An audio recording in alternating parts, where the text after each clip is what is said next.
Welcome to The Straight Stitch, a podcast about sewing and other fiber arts. This is episode 50. 50! Yesterday was the 1-year anniversary of the inception of this show. This is episode 50, and my name is Janet Szabo, and I will be your guide as we explore all things sewing. I am in the throes of canning season. I'm not sure if you can hear it or not, but I have 3 pots of tomatoes bubbling away on the stove. I am on my second batch of tomato sauce. I try to can about 30 quarts of tomato sauce every year and 30 quarts of salsa. And we're swimming in tomatoes. I'm giving them to neighbors and other friends who stop by because I planted 40 tomato plants, and we planted them with a lot of pig manure in the soil, and they are producing wildly. The only thing that's going to stop them at this point is a frost, which we almost always have by the end of September. So I'm going to get as many tomatoes in as I can in the next 2 weeks and get that sauce and salsa made, and then it'll be moving on to other canning projects like pumpkin and carrots and apple pie filling and whatever else I can come up with. I have kind of a special interview for you today. This interview requires a little bit of backstory, so I will provide that before we jump into the actual recording. Most of you know, if you've been listening for any length of time, that I live in Northwest Montana. My address is technically Kalispell, Montana, but I live in a little community known as Mountain Brook, and we are actually about 10 or 12 miles east of Kalispell along the base of the Swan Range of the Rocky Mountains. The road I live on is called Foothill Road, and north to south on Foothill Road encompasses an area, roughly maybe 7 to 10 miles. With a little bit to the west of that, our boundaries are not very strict. We welcome lots of people to Mountain Brook, even if they don't technically live here. Mountain Brook has had a long history of community involvement. When newcomers to Montana began settling this area in the early 1900s, getting to Kalispell was an ordeal. Now we have a bridge. Back then, they only had a ferry. So trips to Kalispell happened rarely, and the people who lived in Mountain Brook learned to rely on each other and come up with their own entertainment. If something needed to be done, the community came together and did it. So the schoolhouse in 1927 was built with volunteer labor. Our fire department, our fire hall for this area, sits on land that was donated by a resident. We have a road called Bachelor Grade, and there's a little bit of an urban legend that surrounds that road and the naming of that road.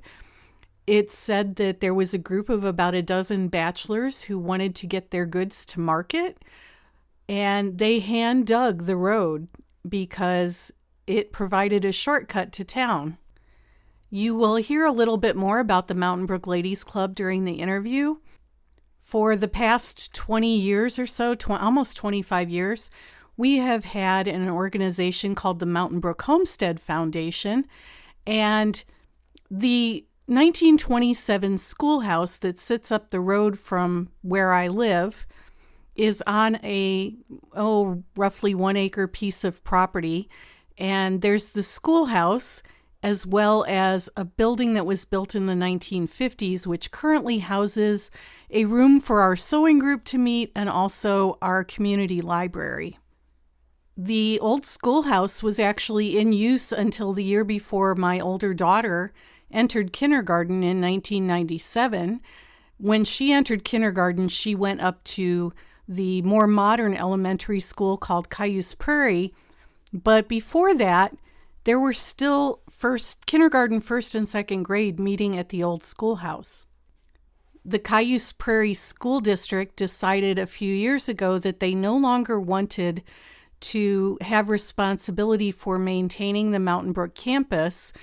And the original stipulation when that land was donated for a school was that if it ever stopped being used as a school, it would revert to the descendants of the family that donated the land.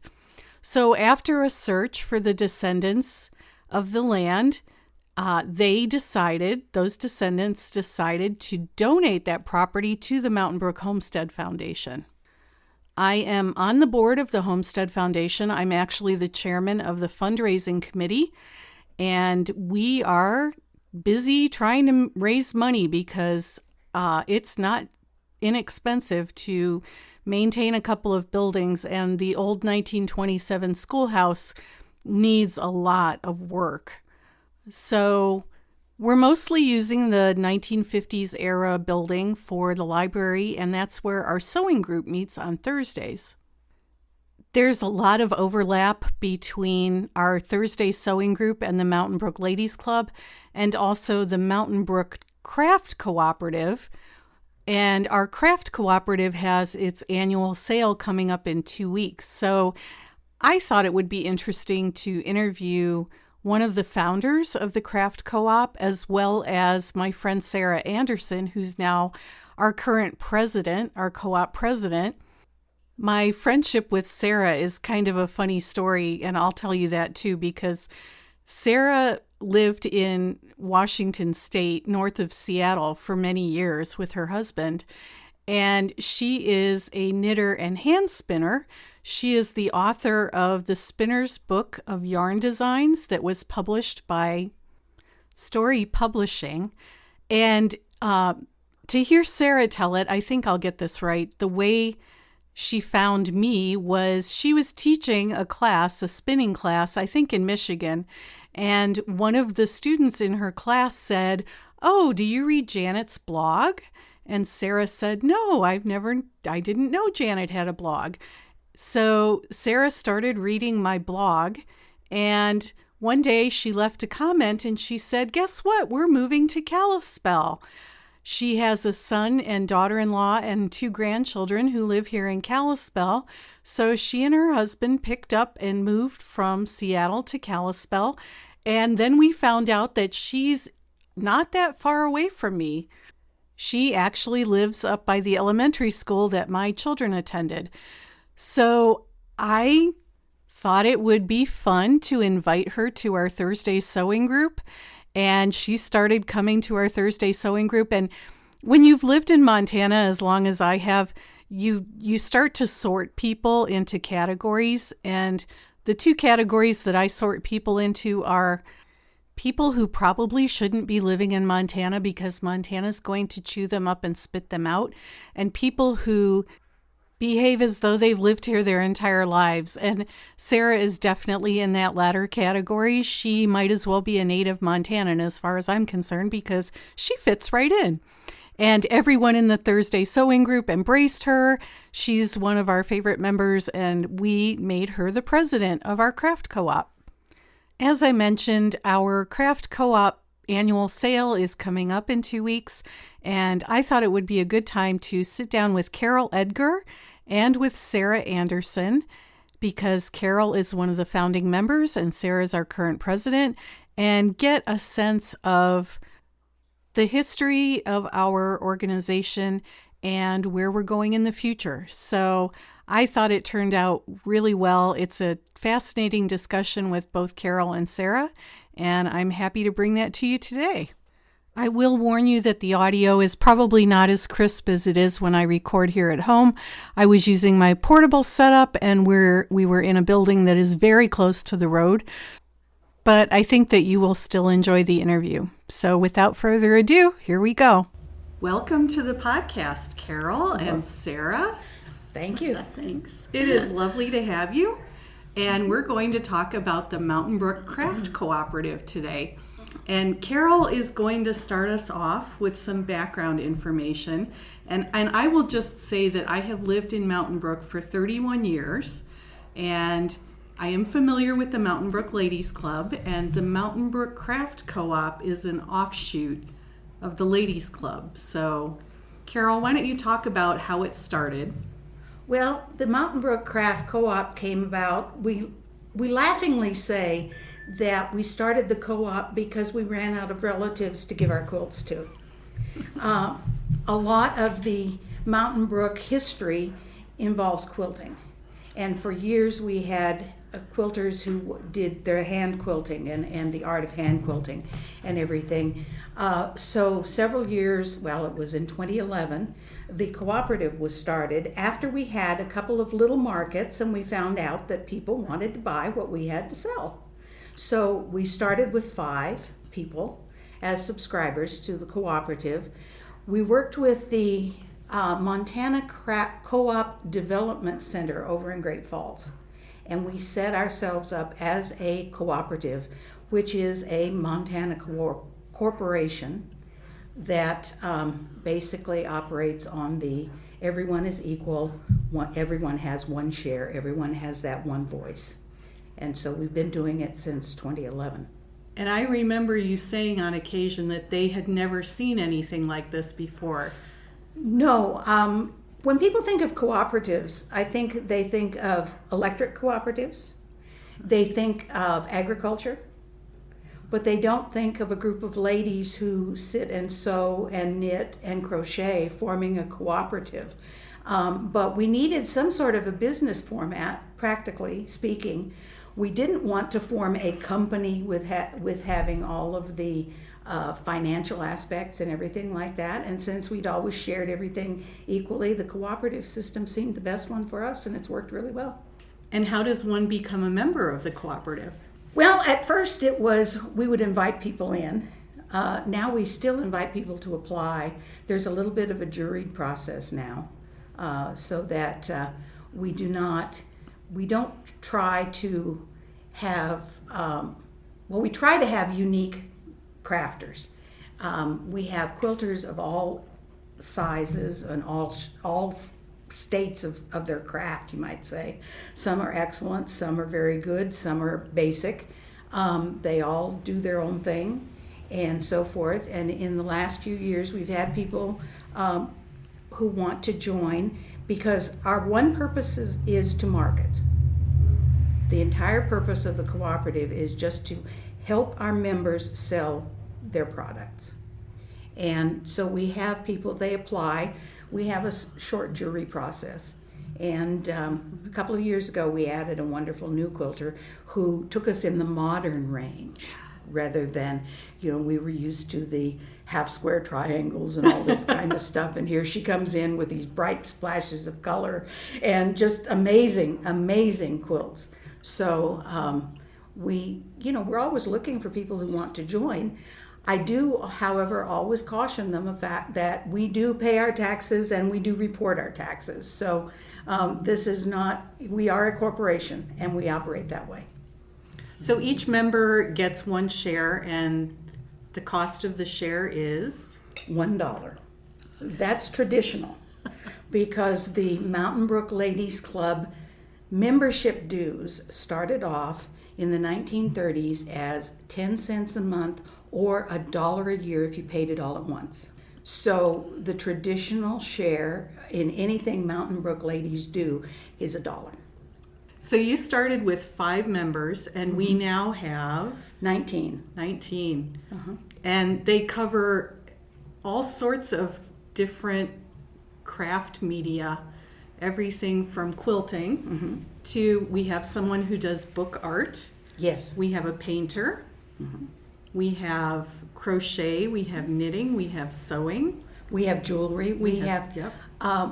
all sorts of wonderful crafts. And every Thursday when the ladies get together to sew in Mountain Brook, we have show and tell for half an hour. And I love watching the show and tell because it's amazing to see what these brains are coming up with. We've got one lady who says, well, I try to follow the pattern, but I never do. I'm just the opposite. I'm reading every direction. I don't even try. and so forth and everything. But her brain just works. And the amazing thing to me is the fact that the changes that she makes in something are always better. It always looks better than the original, right. and everything. She's the one who does the folded book art. And so we have some very creative ladies. The other thing that personally I'm really pleased with is growth. And I'm not talking just about growth of members. I'm talking about growth of people. We may be of a certain age or whatever, but these ladies are growing all the time. Learning. They are learning. They want to experiment. They want to do better. They want to advance. Yeah. They don't subscribe to, well, we do this my way or the highway. It's, well, how do you think we can get this done? That kind of a situation that we have. And that's the great part, I think. And a friend of mine said, well, you are a true cooperative because you all cooperate. Right. I love show and tell because everyone is so supportive. Yes. Everyone is, there's just a lot of cheerleading going on. Yes. And we have brought in a couple of ladies who have come to us and said, which end of the needle do you put the thread in? Yeah. And they have become very accomplished quilters. And that is wonderful to see. And I think it's that desire to grow and that desire to improve and that desire to, let's keep going, let's try this, let's do something different, let's figure this out, that the cooperative helps to generate. It's a co-op of lifelong learners. Mm-hmm. Yes, absolutely. Yeah. And that show and tell time encourages you to get something done before Thursday. There is a fair bit of accountability there. There is. Well, and we do. We laugh about the quilts that take forever, and everything. But we all, I think, in our stash, as our sewing rooms are often full of, we have that one project that's UFO, an unfinished object. And sometimes it's the ideas that are generated at show and tell or by the other ladies, or I will bring something in and say, okay, here it is. Now what do I do to quilt it? How do I make it better? How do I do this, Yeah. And hearing the other ladies' ideas are often that spark that helps you out. Absolutely. Mm-hmm. So let's talk about market. When the co-op first had its first market, they had it in the building that we're in right now. That's right. Which is our community center. And I think you quickly outgrew that space. Well, we did. We outgrew it, and we moved over to Cayuse Prairie School. When Cayuse Prairie built a new gym, we were in the old gym for a year or so. And then we found our home, which is now the Mountain View Mennonite Church, where we have had the market annually for about 8-9 years now, I think. And it's the perfect place for us, and we just love having it there. We love having you there. I'm the pianist at that church. Yeah. That's my church, so I have a soft spot in my heart that we have the co-op sale there. And even there we had to expand. We were in the fellowship hall. Mm-hmm. And we had so many quilts that we moved the quilts into the sanctuary and draped them over the pews.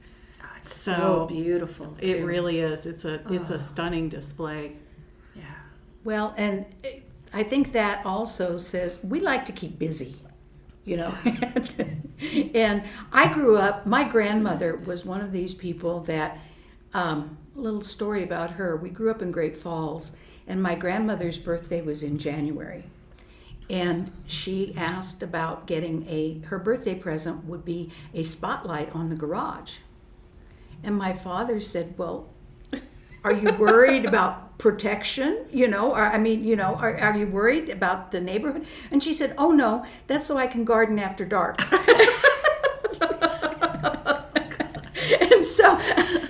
And my other grandmother, I never saw her without a piece of something in her hand, working on something. So I guess I grew up with you can't just sit and do. You have to do something. Right. And I think that is the attitude that most of these ladies have. It's, well, I got to be busy. One of my grandmas was like that. And I remember with her garden, she was so frugal. Instead of thinning carrots, she would gently take out the extra one and poke a pencil in at the end of the row and slide it back. Oh, bless her heart. I know. She was a quilter and a tatter and all of it.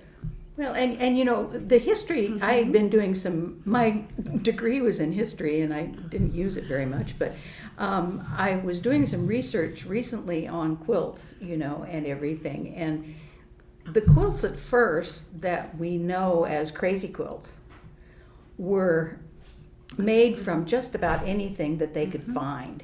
And a good day was when you traded with a friend at church for a yard of their blue versus your green or something like that. Because in those days they didn't have the huge quilt stores and the wonderful supplies that we have now. They also didn't have the sewing machines. Right. I mean, the advancement that has happened in what is the quilting arts today is amazing. It really is. Yeah. I love the crazy quilt that you brought in a couple of weeks ago that belonged. It's over 100 years old. Yeah. And there's a story in every one of those little pieces of material.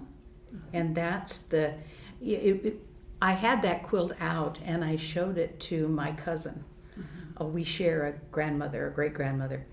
And I told her who had made the quilt. And she stayed with me for a week, and I don't think that quilt left her bed the entire time she was here. Because it was a connection. It was a connection to her family. It was a connection to her past and to her history. And she was born too late to know my great-grandmother. Yeah. But she learned about her through that quilt. And you talked a little bit about the Mountain Brook Ladies Club starting in the 30s, and I should mention that the Mountain Brook Ladies Club is still in existence today. Yes, it is. Yep. Almost 100 years later. Yeah. And so we're carrying all of that into the future and continuing those connections. So Sarah, maybe you can talk a little bit about where's the co-op going now? Yeah, so it's not just quilting anymore. We have all kinds of things. You know, Beth was kind of a wild card when she came in, and I think I probably am too. We're, you know, not traditional quilters, although Beth does more. I don't do much at all of quilting. I was more knitting and spinning and that kind of thing. But so we have all kinds of things, like Judy's cinnamon rolls. I mean, they go there. She gets up at the crack of dawn and bakes cinnamon rolls every day, the 2 days of the market, and people come in and they come for the cinnamon rolls to start out, and then shop. And then they buy her bags. And she does amazing bags. Yeah, we have bags, we have soap, we have different kinds of towels, we've got, and then all kinds of quilted, like runners and placemats and quilts and what else? You did jelly, beeswax candles and linen candles and linen dish towels, right, and handmade soap, and what else? I don't know. This year I actually even have neat little succulents in pretty pots that will be for gifts. I've been raising them from cuttings, and because all of a sudden I like gardening. I don't know where that came from. There is a lot of overlap between gardening and... There probably is, all of this, yeah. So it's a very well-rounded market, I think, and it's unique. And you will find one-of-a-kind things there. And the work, we're stunned every week at what people do. I should talk about our napkin challenge. You should. Because Arlene, one of our ladies... Was it a wedding they did? And she bought all these tablecloths that coordinated for this wedding. They're probably a polyester, but a pretty looking, kind of linen-like looking material. They all came with like 12 to 24 napkins that she never used. And they were all these cloth napkins. And she brought this whole bag of napkins and plopped them. I don't know who got the bag, but Bonnie and Beth. Were they the ones that... No, it was Bonnie and somebody else. Anyway, they started and they made all these really neat things out of the napkins, right? Judy? Maybe. Anyway, so they bring this back, and they still had a bag of napkins. So they handed them off to Beth. Well, the next week, Beth had a whole quilt made of these napkins. And then she handed them off to somebody else. I don't know, but the napkins are making the rounds, and they diminish every time. But there was a lot of napkins. So someone else has them now. And but it's fun. The creativity and the challenge, and the history. Going back to the history part of it, the napkins being passed along. Yeah. Because in the early days, every bit of cloth was precious. Exactly. And everything. So you had to figure out what was the best way to do it, and so forth. And I found a book on the history of quilting, and this goes into one little lady in Kentucky or Ohio, I can't remember, was talking about the fact that she said basically that using her quilt she could do a better sermon than her minister. Yeah. Oh, that's wonderful. And because she said that the predestination part was the fabric that she had on hand to use for the quilt. The free will part was deciding how to use that fabric.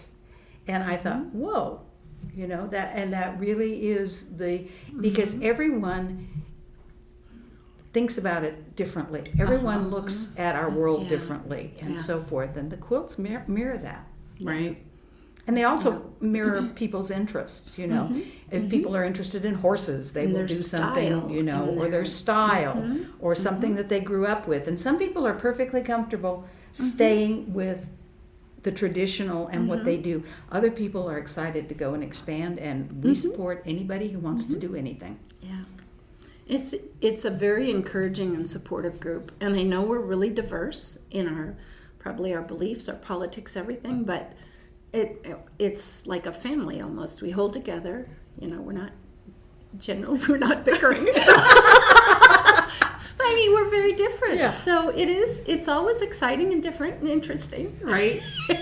and I will say that one of the really pleasant things for me to discover was that I've been involved in a lot of volunteer organizations, and sometimes getting people to sign up to do something is like pulling teeth. Right. And this group, if there is a job that needs to be done, somebody will volunteer to do it. Yeah. Well, that goes back once again to the Mountain Brook Ladies Club. And the unofficial motto or slogan of the Ladies Club, do it, delegate it, or ditch it. Right. So that's basically the way we look at things is if I'm not going to do it, somebody else will. And if nobody else wants to do it, then it's not, that's it. Right. Maybe it doesn't need to be done. And there have been over the years a couple of projects like that. Exactly. And then I think one of the most interesting or most fun things about show and tell is when someone brings in something that is just absolutely spectacular and looks at us and says, one and done. Which means never again. Never again. I'm not going to do that project ever again. And was it Joyce that did the postage stamp quilt? Yeah. Wow. Yeah. I know. Mind blowing. Yeah. Well, is there anything I haven't asked you about? Anything you want to talk about? No. Well, the sale's coming up in 2 short weeks. Yes. The sale is the 27th and 28th. Right. Which is the last Friday and Saturday. And on Friday, we're open from 10 until 6. And on Saturday, we're open at 10 and close at 4. Yeah. And I would like to say everything is unique. Most of it is made in Montana, although we have some members who go south for the winter and come back, so that's okay. And everything, but we do not have any factory made or any mass production at all. Yeah. I think there may be a little component in something that we make, but if we don't make our zippers. Well, no, but and yeah, also thinking about, we have the pantry, and we have Sure. Judy's cinnamon rolls and things Yeah. like that. But once again, everything that's made, even for the pantry, is by hand. Yeah. And done that way. I like to tell people that it's like Costco. If you see it, you should buy it. Oh, yeah. Because if you come back later, it may not be there. And it may be a one-of-a-kind item. So. That's why we're so busy those first 2 hours Yes, of the yes. first day, because, people want to get the one-of-a-kinds. Well, and we have had people come back and say, well, I saw that on the wall 3 hours ago and I had to think about it. Well, Right. somebody else thought about it too. Faster right? than you did. and so, because there's only one, now on occasion, one of our members, if someone is really, really wants something specific, one of our members will make something to order and everything. But other than that, it's, like I said, it's one of a kind. And even that made to order will probably not be exactly like the first sample. Yeah. Right. Yep. Well, ladies, this has been wonderful. All right. And I know we're going to have a fabulous sale this year. Yeah. So. Yeah. So thank you. Thank you. Thank you. I hope you enjoyed that visit with Carol and Sarah about our craft cooperative. I probably will not have anything in the sale this year. All of my sewing last year was clothing and serger projects, and I didn't make as much stuff for market as I normally do, so I think I'm going to take the year off, although I still plan to go and help because it's a lot of fun to be at market for those 2 days. Once my canning projects are done, I am hoping to get back to quilting. I'm still working on the I Spy quilt and the baby quilt. The I Spy quilt is all pieced. I just need to make the backing and baste it and quilt it. And I have all of the units cut for the baby quilt, and I just need to put that one together. So things are coming along, but canning is one of those time-sensitive projects that has to be done. So, as always, the show notes for this episode will be at the podcast website at www.thestraightstitchpodcast.com. I'll try to put up some pictures of market so you can see how we have things arranged there and some of the merchandise that we sell. If you would like to leave feedback, that can be done in a couple of ways. I love to get reviews and ratings on Apple Podcasts and on Spotify, so if you're so inclined, please leave a review or a rating. You can use the fan mail feature on Buzzsprout, which it's a link at the beginning of each podcast episode on your podcatcher. And even though I can't respond to fan mail, I do read all of those. I've enjoyed hearing your comments and your feedback. If you want to make suggestions about future show topics or guests, the best way to do that is to email me at janet@janetzabo.com. And once again, you can go to my website, which is www.janetzabo.com, and that will have links to the podcast, to my Big Sky Knitting Designs website, and to my blog where I write about life in Montana 3 or 4 times a week. So if you want to see my sewing projects or my gardening projects, that's the place to find them.